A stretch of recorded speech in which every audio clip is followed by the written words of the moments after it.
question about but because I think that the last part of your talk was really very interesting and very relevant for future research, and there are other topics that are also relevant that you didn't discuss, as the influence of comorbidities in the results of these treatments.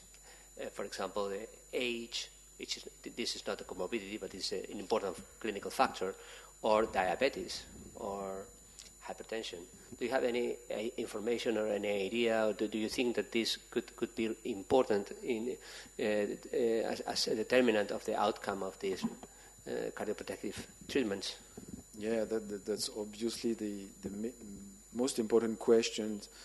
We have a lot of literature, as you know, David, in experimental models saying that diabetic animals or aging animals or hyperlipidemic animals or male versus female animals do not have the same infarct size or do not benefit from post-conditioning or preconditioning. The question is whether is this true in patients. This is we have looked at this, and this is to be submitted for publication. But I hesitate to disclose this. But I would say that the results we have are in contradiction with what is found in animal models, and that in fact, if you look carefully at the slides I presented, you already have the response to that. That is, patients, first of all, are accumulating comorbidities. As I have shown, most patients coming in the hospital with acute myocardial infarction have hypertension, they are smokers, 15% are diabetics, they are obese, etc., etc. But they are protected by post-conditioning. And so the question is whether a specific comorbidity is preventing post-conditioning, and I must say that beyond the one I showed, that is the ischemia duration, most patients are protected anyway, in my experience.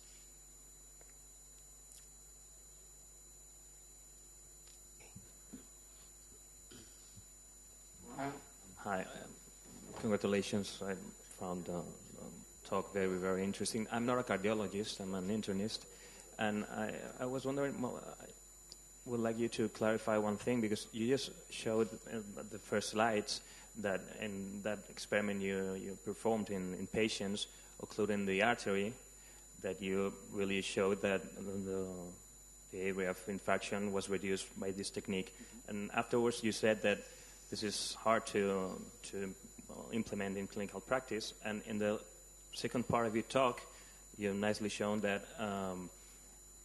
determining the area at risk is a key determinant of what you can expect afterwards.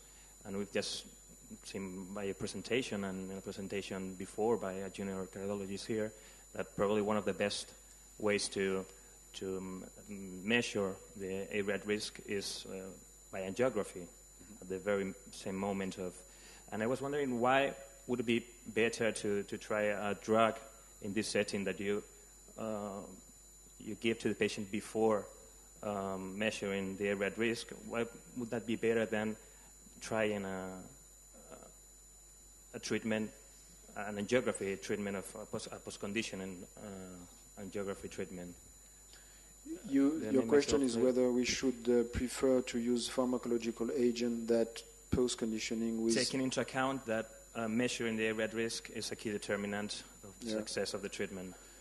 In any case, I think the area at risk must be measured, whatever the treatments you use. Now, there has been a lot of studies comparing drugs with ischemic post-conditioning, and for example, cyclosporine A is as efficient as post-conditioning.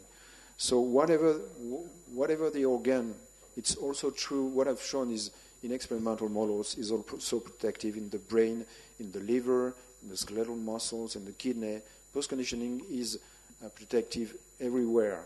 But in any case, I think that you have to measure the amount of tissue that is ischemic by any good technique. And to me, it must be measured during ischemia before reperfusion. Because if you measure by technique performed after reperfusion, like MRI, for example, you have many confounding factors, including edema, including the dynamics of reperfusion injury, including microvascular obstruction, including infarct size, that influence the measurement of aortic arch risk. So this should be done before ischemia. It must be done, and whatever the treatment is, a drug or a mechanical treatment. Okay. Manuel Garignan has got a question as well.